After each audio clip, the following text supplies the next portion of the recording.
Please stand and join me in the Pledge of Allegiance. Oh, it is Tuesday. That's right. Thank you. It is Tuesday.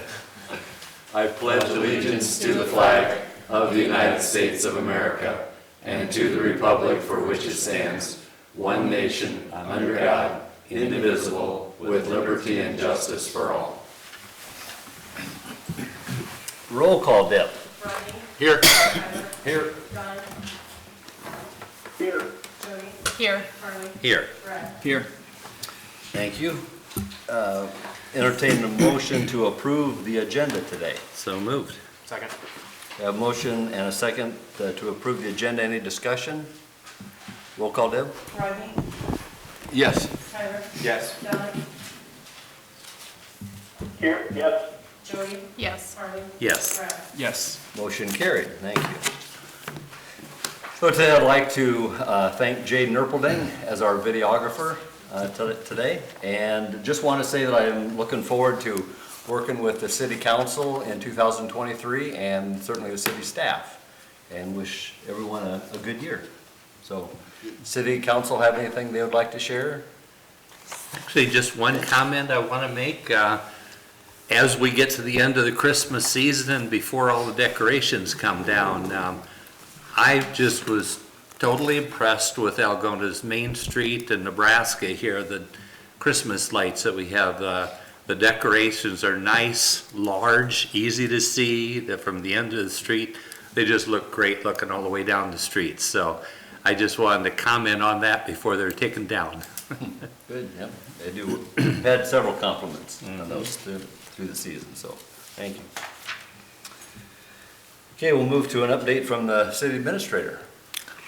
Just a kind of few administrative things to share.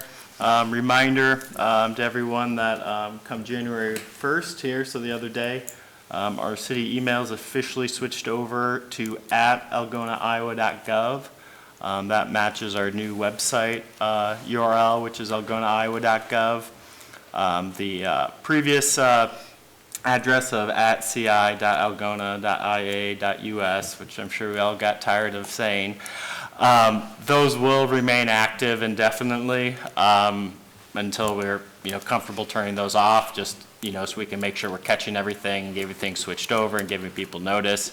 But we kind of set January 1 as our day that we're really going to push and focus on that conversion process to algonaiowa.gov now.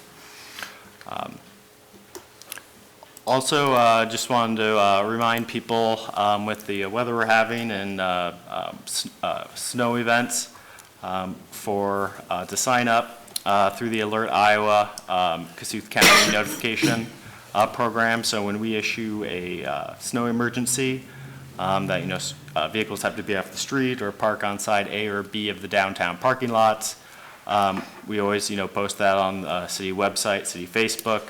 And then notify everyone at KLGA. But this is a service people can sign up for and get notified that the city's issued that snow emergency, but it certainly has a lot more other features and notices, tornadoes, warnings, everything. There's a whole list of types of notifications you can sign up for, so it's just a good public safety tool. So that's the Alert Iowa program, and there's instructions on the Kossuth County Emergency Management page on how to sign up for that. That's all I have. Okay, thank you. Agenda item number 7, this is the citizens' opportunity to address the council with any item that's not on the agenda. Is there anyone there in the council chambers that would like to speak? Okay. We'll move then to the consent agenda, and that includes approving the minutes from our December 19th council meeting, approving the bills that are to be paid this cycle, and approve Jacob's administrator's report. Move to approve. I'll second. We have a motion and a second. Any discussion? Hearing none, vote please, Deb. Rodney. Yes. Tyler. Yes. Don. Yes. Jody. Yes. Harley. Yes. Brett. Yes. Motion carried. Agenda item number 9, under old business, it pertains to the Algona Cemetery Board of Trustees. So based off the discussion that we had at the last council meeting, tweak the ordinance as it was drafted to bring back an updated version regarding the Chapter 284 which regulates municipal cemeteries. So the proposed ordinance has two changes. The first section, it expands the eligibility of who is able to serve on the board. Currently is limited to residents of the city of Algona that are 18 years or older. The proposed ordinance would also allow persons to serve on or be eligible for appointment to the board if they are an employee of a funeral home located in Algona, or if they live within 5 miles of Algona. The second section of the code or of the ordinance change relates to the cemetery superintendent's duties. It clarifies that it's the cemetery superintendent or their designee that performs all grave closings and openings. And then it just changes the language in reference to the superintendent from he to just the generic superintendent language, so.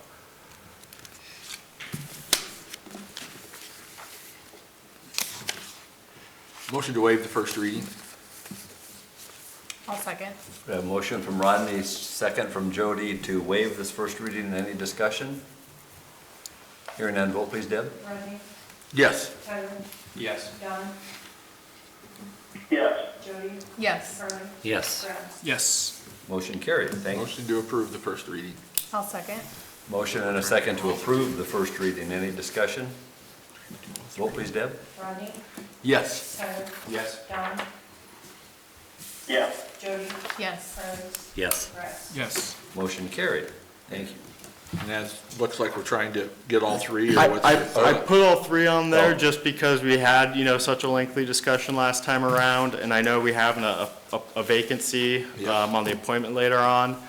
I'm not aware of any urgent matters before the cemetery board, so if we wanted to, I think it'd be fine if we wanted to wait, and do the second and or third reading at the next meeting and do the appointment there, but wanted to put that on as an option since it already had been discussed so much.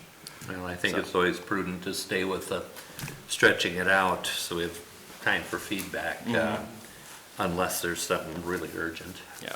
Okay. Okay, we'll move to, under new business agenda, item number 10. This is the third reading of an ordinance regarding the placement of stop signs.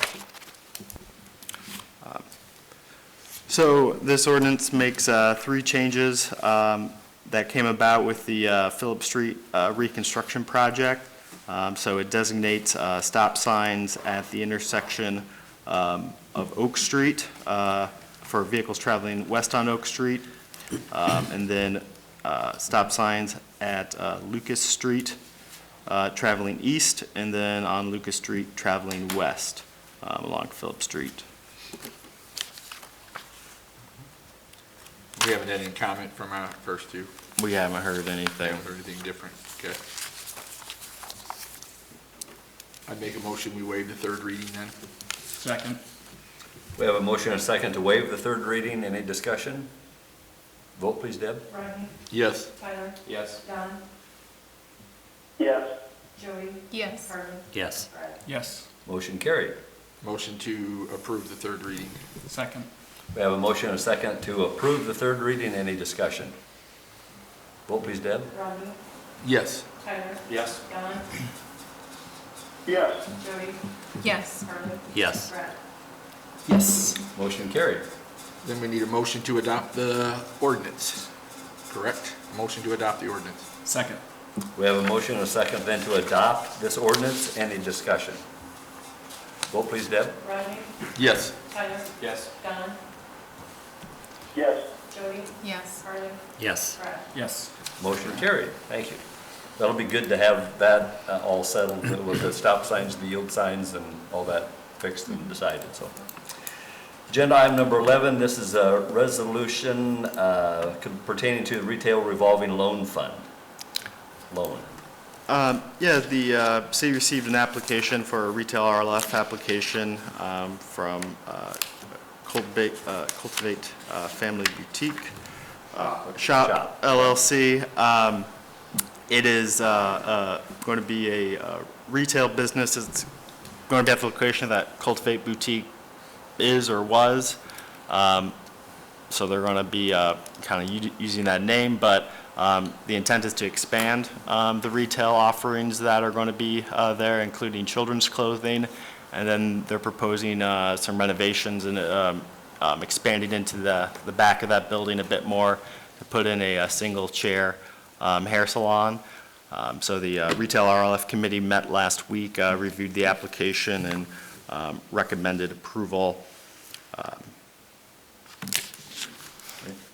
Move to approve the resolution. Second. We have a motion from Brad, second from Tyler to approve this resolution. Any discussion? Vote please, Deb. Rodney?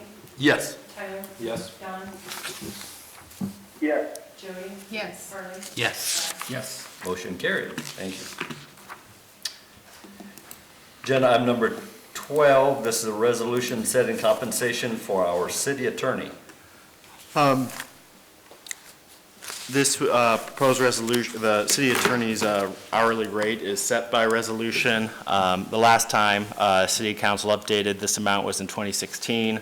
I think historically it had been something that every 2 years was updated, but we've kind of had a 4-year period here. So the proposed resolution would set the new hourly rate at $200 for the city attorney, and then the just $100 per meeting fee would remain the same. Just looking at cost of business from 2016 to 2020 at 24% inflation, 200 is, literally just matches the inflation rate. So, think that amount is fair for the services we obtain. So I recommend approval of, obviously, Paul's here if you have any questions. No comment, Paul? I believe it's very reasonable, and we just, again, it's been 6.5 years. Yeah. So I think it's very reasonable. Could you give us perspective, Paul? Like, what does an attorney charge per hour? It's more than $200 an hour. I mean, my hourly rate for other work is more than this. Mhm. And this is what I charge municipalities, but so it's lower than what I would charge other clients. For general basic legal work? Okay. Yeah, other legal work. It's less than what I would, normally charge with other legal work. Okay. I don't like to say what would be in any circumstance, because it just kind of depends on what you're doing for people, but I can tell you our stated hourly rate is, 200 is, it's lower for the city. Okay. We appreciate what you do. So, So thank you. I mean, I agree with you that the rate is for 6 years, but can we get back to looking at it every 2, so it doesn't always maybe seem like a, Yeah. and maybe for the public, general public and stuff. I want to make sure we're, looking at it and but maybe get back to it every couple of years instead of. Yeah, I think that makes sense, That just would make sense, between the too. timing on different things and just, Yep.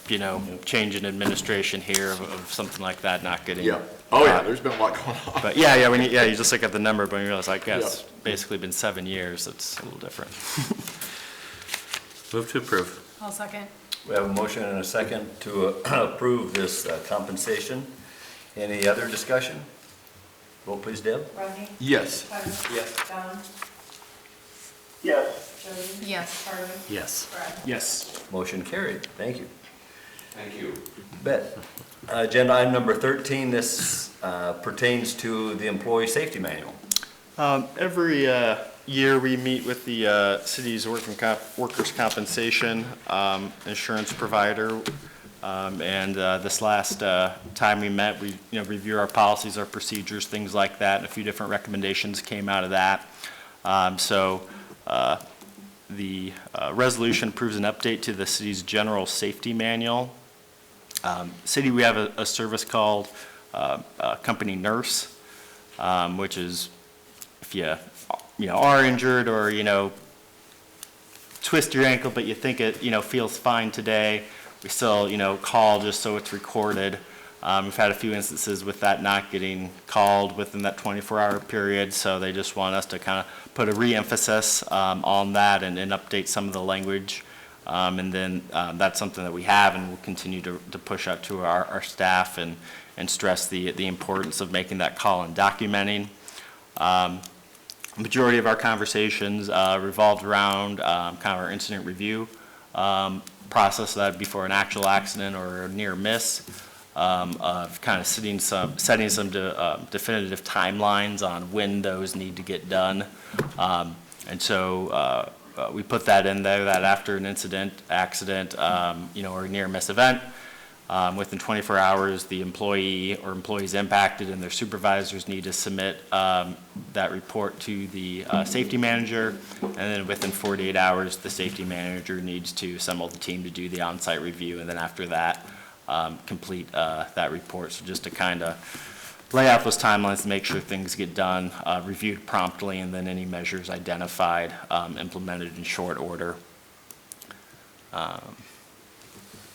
And that pretty much sums it up. One thing I just kind of timing didn't get in here, but something that next time this comes up that I think we might want to consider is just with either the resolution or this itself, that minor administrative tweaks, changes, that those can just be authorized by the city administrator to update rather than, there's nothing substantially changing here, but the way it's written, it's like, well, it technically needs to go through council again. So I think that might be something we look at again, next time the safety policy comes up, if they're just kind of, minor things, we can just issue those updates administratively, but there's any substantive changes, any actual policy changes, when the one item that absolutely would require council action would be the update to the seatbelt policy. The city's current seatbelt policy was adopted back in 2010. It's just a little outdated with now addressing restraints in every single type of vehicle. So this was a proposed update that our insurance provider had provided for us, just, that need to be wearing a seatbelt whenever any type of vehicle or equipment, and then also, riding in only, seats that are designed to be ridden in and not, on the areas that aren't. So those are the updates. Thank you.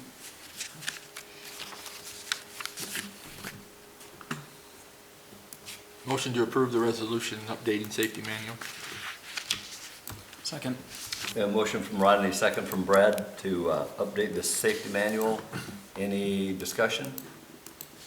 Vote please, Deb. Rodney? Yes. Tyler? Yes. Don? Yes. Jody? Yes. Harley? Yes. Brad? Yes. Motion carried. Thank you. Agenda item number 14 pertains to the Community Foundation grant applications.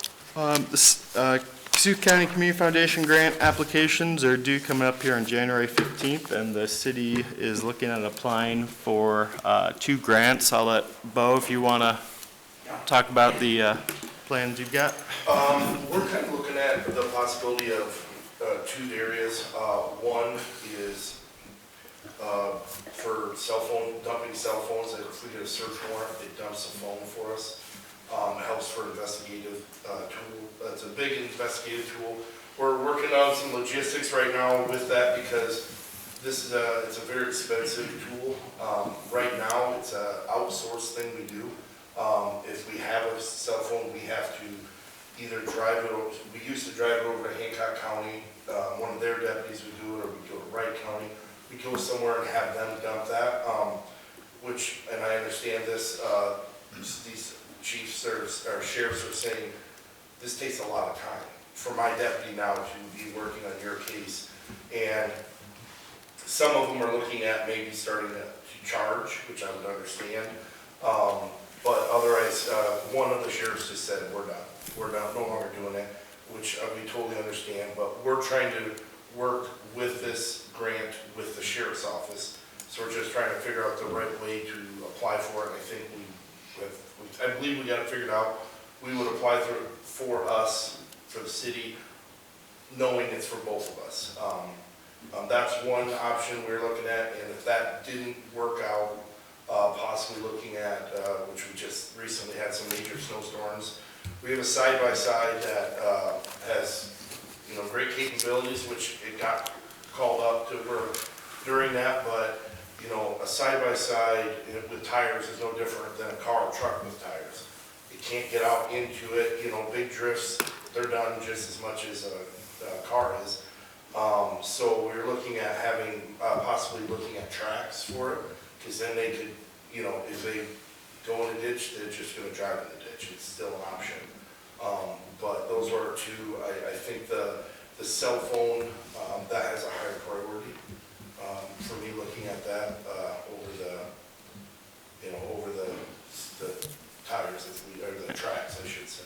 So just because it, requires some coordination with the county, and, I mean, we think we're gonna get it there in time for the application, that's like, well, let's, for some reason, if that doesn't come together, let's have kind of our, would be the second, which we need, an option, which would be the tiers for the side-by-side, because the intent would be that that piece of equipment, if we could, kind of what last year we did with the fire department's application, where the community foundation funded 50% of the equipment, and then the rural fire and city fire picked up the other 50% between the two entities. Yeah. And the cell phone apparatus, we did get the quote in for that. That is a $12,000 ordeal tool. And then there is annual fee of $4,600. And that's what we would ask for, is hopefully is that we would continue to pay that licensing fee every year. So that would just become a regular budgeting item, and if we can get Yes, the grant to go towards the initial that would be split equipment. between two agencies, and we have, now that the quote actually just came in yesterday, or this morning. And so now we can kind of start moving forward that way. How often would you use that tool at cell phone dump? It really depends. There's certain, it just depends on the cases we're working. I mean, there's been times one case can lead to 4 or 5 cell phone dumps. Another case, and it just depends. And we've actually, because of how hard it is, there's times now it's like, to get it, it's not like we get a search warrant, tomorrow I get it dumped, and the next day I have everything. By the time you get everything in hand, there's a lot of times it's a 2-3 month process. Because I don't get a call over to another county and say, this needs to be done now. That's just not how it works, We're on their time, so you set up a time, when does it work for you to me? It just, normally it ends up being about a 1 to 3 month process to get one phone completely done on their time. Because a lot of them, the one guy I talked to, he's like, I have 10 phones that I need to dump, but I still have to do my daily duties and my job, and so it's just, it just all depends. But, there's been years, there's probably been 20 phones, and there's been years, maybe only 2 or 3. But, It's gonna be, we're gonna go to that more, right? Yes. Oh, yeah, I think there's Precedent more and more says- technology on everything, and there's little cases where you're like, okay, maybe we have enough evidence on this side. You don't get that, but, for the county attorney's office or the city, you want all the evidence you can possibly get when you're gonna go to a case, so being able to get that, that's very important, and you could, we could have that immediately, almost immediately, which we could have be very helpful. And so would this be like a 50-50 split with the Yes, sheriff's that would office be, then? it would be split across on that, yes. Okay. So that'd be 2,300 per year Yes. for the city then? Okay. Yeah. So what does this do exactly? Is that you have to have a warrant or something Yes, to get into the absolutely. phone? Get into any search warrant, or Is if you get into any cell phone, or the contents inside it, we have to have a search warrant. So this would bypass like the lock screen or something like that? Or is it faster to Some download? of them, there's still cell phones, even with the system, you can't even get into it. Okay. Well, some of it, you still have to have a password.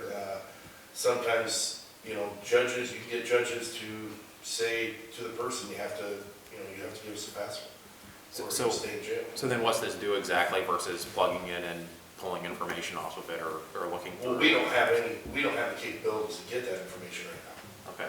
We have to have that, at this point, other departments have the capabilities with their equipment. We don't have that, but when you get it, you plug it in, and then it'll give you the data that's on give you all the time frames and all that stuff, Okay. where they're located, Yep. Part of that grant is actually sending 2 people to Cellbrite. Well, I should say, what it is, it's called a Cellbrite, is what it is. But it sends 2 people, which would be one city officer, and one county deputy. It would send them to a training as well, because that costs them money to understand, learn how to do it, learn how to read their paperwork when it comes off and how to find what you're looking for. So,